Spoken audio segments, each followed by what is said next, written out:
Guys, gabi na naman. Ay, hindi pala gabi. Mag-ano pa lang pala. 5:57 PM. So, magluto-luto session na naman tayo.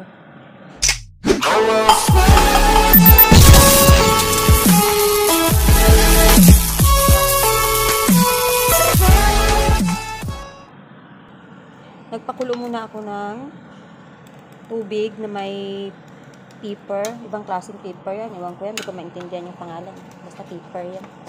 Pepper. Tapos ilalagay natin yung pinirito kong isda. Yung luya, bawang, at saka kamatis. Ilalagay natin lahat yan dyan. Pati yung carrots. Papakuluan natin siya ng 20 minutes at 25 minutes na high.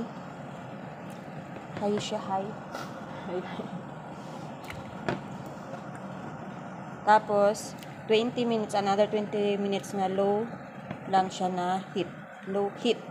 25 minutes na high heat, at saka pagkatapos nun ay 20 minutes na low heat. 45 lahat. Una 25, then 20. So, ayan na. I-high heat na natin yung pinaka-highest power. So, takpan natin. Kuluin natin ng 25 minutes. Yan yung tawag ni Madam dito ay sinabawang isda sa atin. Sa kanila, fish soup. Nern. Diba?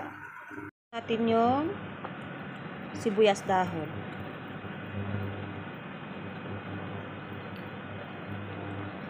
Lagyan natin ng kaunting asin.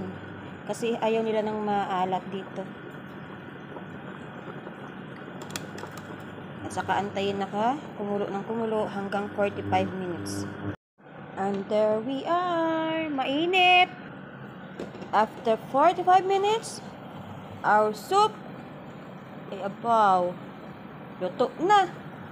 Sarap-sarap na yan. Okay.